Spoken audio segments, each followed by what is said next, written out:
Good evening and thank you for tuning in to Canal Algérie's nightly news. To the headlines. A strong and firm political will to strengthen Algerian-Portuguese relations on the basis of economic ambitions and common views in support of the fair causes.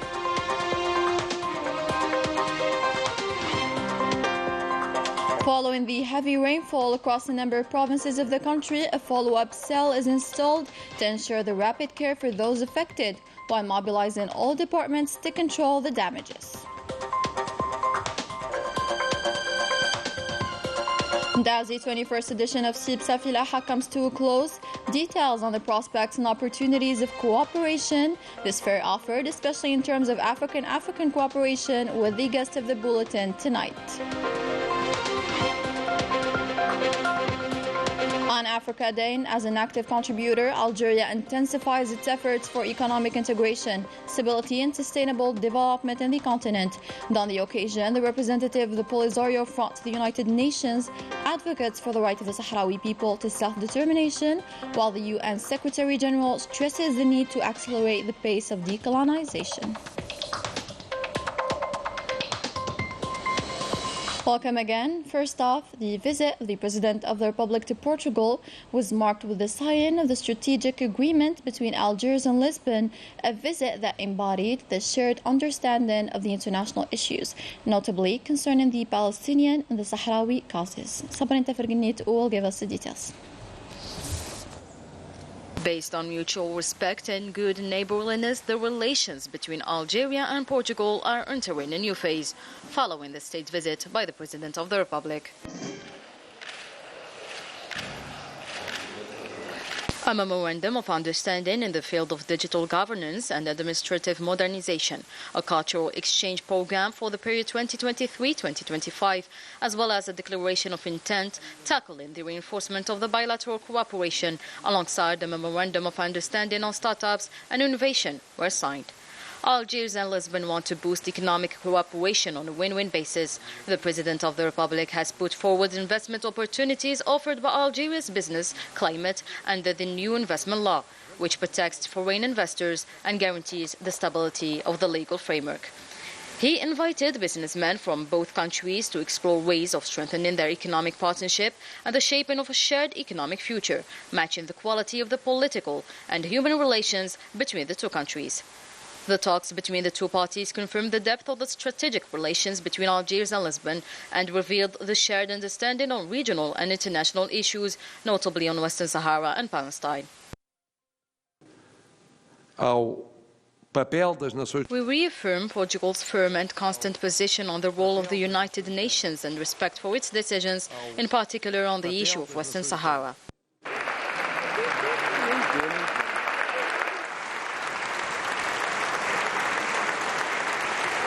The President of the Republic also visited the headquarters of the Portuguese Parliament, where he was warmly welcomed, in recognition of Algeria's efforts, which are aiming to build a true democracy regarding several legitimate and just issues.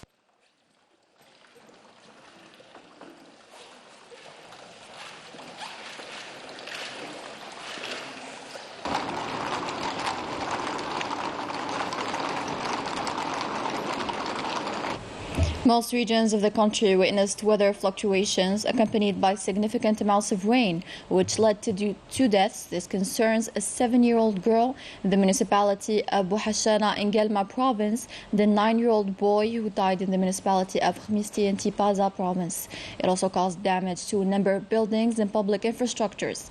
A follow-up cell was installed at the level of the Ministry of Interior to keep track and control the damage caused by the weather fluctuations in coordination with all local administrations. In other developments, the Prime Minister Ayman bin Abdurrahman received on Thursday the President of the National People's Assembly of the Republic of Zambia, Nelly Muti, who's on a working visit to Algeria. During this meeting, both parties discussed the solid historical relations between Algeria and Zambia and the means to strengthen bilateral cooperation in several fields, including the parliamentary cooperation. The meeting was also an opportunity to examine the means to strengthen the bilateral consultations on regional and international matters of common interest. Nelly Mouti was also received by the Minister of Foreign Affairs and the National Community Abroad, Ahmed Attaf. On the occasion, both parties reviewed the prospects of injecting a new dynamic into the relations between Algeria and Zambia on the basis of a historical legacy binding the two countries, especially in terms of the fight against colonialism, solidarity and support for African causes and its political and economic aspirations. Major General Mohammed Salah bin Bisha, Secretary General of the Ministry of National Defense, received an audience on Thursday at the level of the headquarters of the Ministry of National Defense. Lieutenant Luciano Portolano, Secretary General and National Armaments Director of the Italian Ministry of Defense, leading a high-level military and civil delegation. On the occasion, the two sides held bilateral discussions on areas of common interest in the presence of the Director of Military Manufacturing, the Director of Foreign Relations and Cooperation of the Ministry of National Defense, and members of the accompanying delegation. At the end, the two parties exchanged symbolic gifts.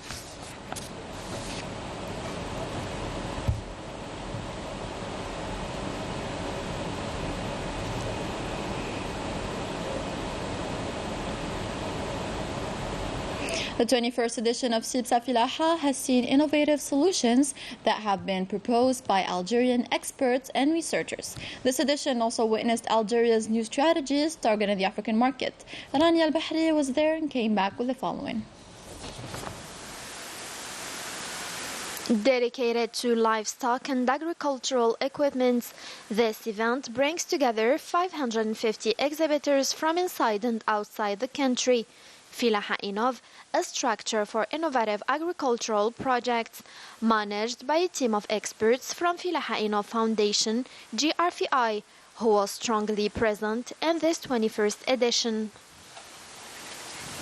Innovation Incubator received the startups of Algeria, his activities in field of Filaha in general, and also special in the climate change and security, food, and the countries' development in Africa or in other countries. This structure gathers experts and multidisciplinary skills that reflect on themes related to the development of the agricultural world and its organization. The GRFI tried to provide innovation in agriculture to meet the challenge of food security without damaging the environment by guaranteeing a sustainable development for our country and ways and means to expand their know-how to the African continent.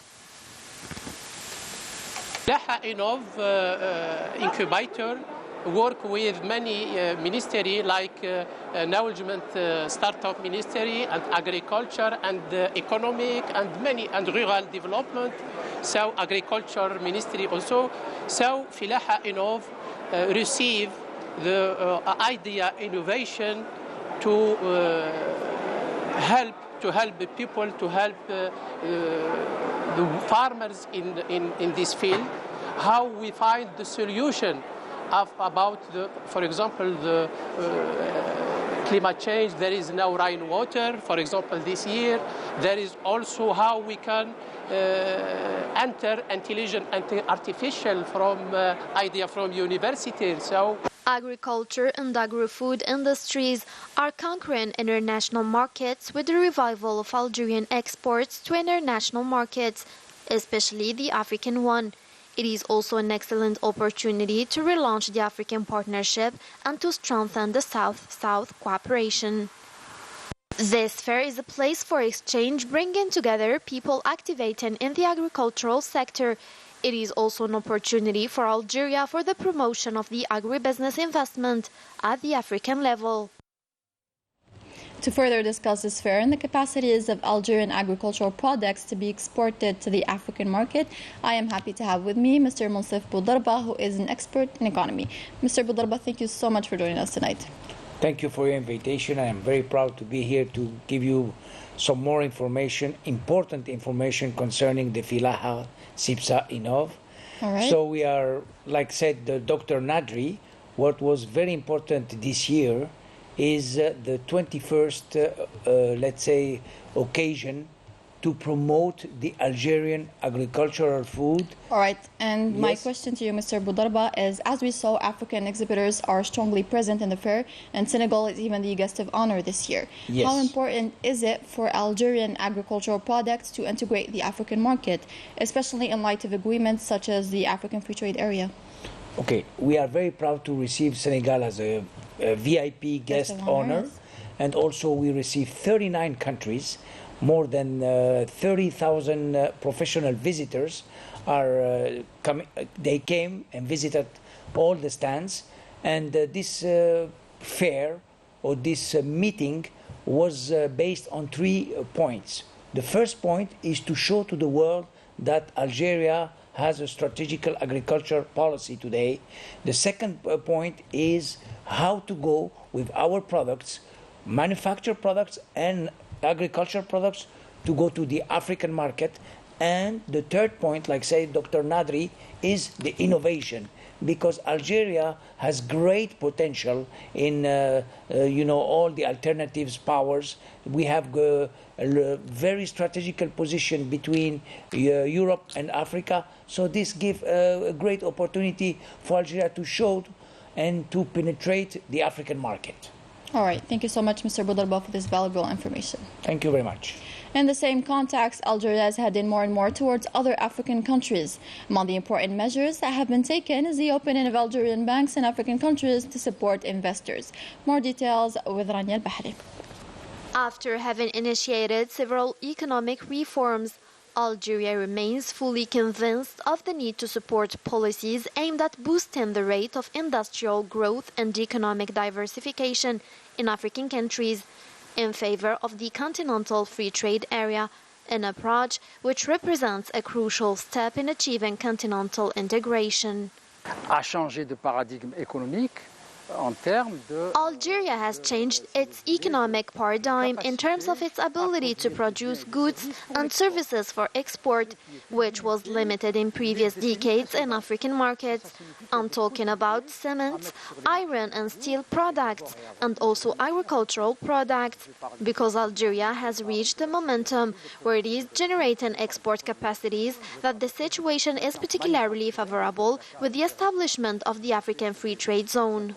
The implementation of the African Free Trade Zone will promote the achievement for other objectives related to the creation of stable business environment, allowing investors to make long-term commitments according to a report published by the World Economic Forum Industry and Agriculture, offering to the continent's countries great opportunity. We have a long history in industry. We have very powerful industries, whether in the construction or pharmaceutical fields. Africa needs large companies to carry out construction works for major projects. Algeria has the capacity to do so. Algeria must show its willingness to support the development of these countries. A high potential market for economic operators. The African Free Trade Zone concerns more than 1.2 billion consumers for gross domestic product, estimated at more than $2,500 billion, an approach aimed at consolidating trade between African countries and thereby increasing continental gross domestic product by approximately $450 billion by 2035. Sahrawi people continue to demand their right to self-determination and are relying in their fight on international legitimacy and the countries which are on their side. Sabrin Tefrgenit explains. It's colonized. In fact, it is the last colony in Africa. Today, at a time when the continent faces several challenges, the objective remains the same for this country: to guarantee the right of the Sahrawi people to self-determination and the recognition of their legitimate freedom. For over 40 years, the Sahrawi people have been deprived of their right to independence by Morocco, and it is in violation of all international human rights. A territory where natural resources are illegally exploited by the Moroccan occupier, and it is all seen by the international community. And despite the decisions of the European Court of Justice, the plundering continues. The Sahrawi cause has won a resounding victory thanks to the annulment by the European Union Court of 2 trade agreements between the European Union and Morocco, signed without the consent of the Sahrawi people. This is a historic decision by the European Union Court, which now recognizes the Polisario Front as the only legitimate representative of the Sahrawi people. In recent years, the Sahrawi cause has witnessed new diplomatic victories and unprecedented support across the world.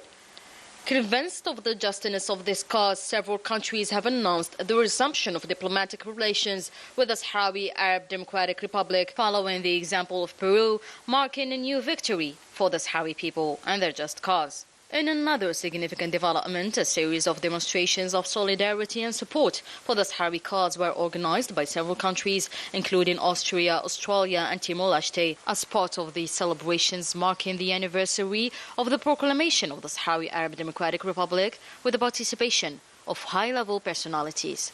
On the political front, the Sahrawi cause has seen a new development, notably the appointment of Staffan de Mistura as the UN Secretary General's new personal representative for Western Sahara.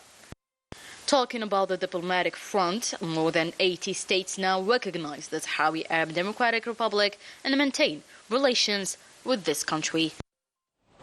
Thursday marked the 60th anniversary of the creation of the African Union, the body that was created with the aim of liberating the African continent from colonialism.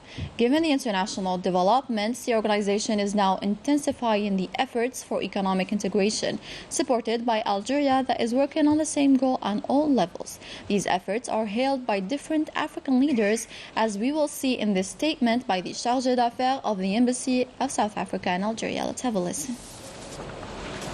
It's a very, very opportune moment for us as Africa to reflect on 60 years of progress and what are the challenges going forward. We are proud to note that the African Union managed to bring the African unity up to this point. But the challenge now is to say, how do we move forward as a continent? We have promising projects like continental free trade agreement that will take Africa to the next 50 years. South Africa has strong bilateral relations with Algeria dating back from the period of anti-apartheid struggle. Algeria provided support. Even the leaders of our liberation movement received support from Algeria. And immediately after attaining independence in 1994, we formalized bilateral relations. And that was also symbolized by the visit by President Nelson Mandela to Algeria. And we are pleased and honored. And thank you to President Tebboune, thank you to the people of Algeria that you build a stadium and name it after Nelson Mandela. We will forever be in solidarity and remember the support that you provided to us. On Africa Day, the last colony in the continent, Western Sahara, is at the forefront of the United Nations files on decolonization, as confirmed by the Secretary General of the same body, Antonio Guterres, from Bali, Indonesia, stressing the need to accelerate the pace of decolonization. For his part, the representative of the Polisario Front to the United Nations reiterated that the self-determination is the only option for the Sahrawi people. In the occupied Sahrawi territories, confrontations continue between the Sahrawi people and the Moroccan occupier.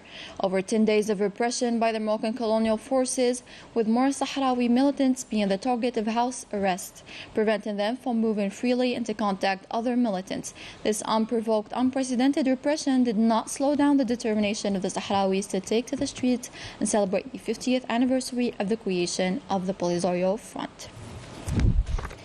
The end of the bulletin. I would like to thank my guest, Mr. Boudarba, for the valuable information he shared. And thank you, ladies and gentlemen, for tuning in. See you next time.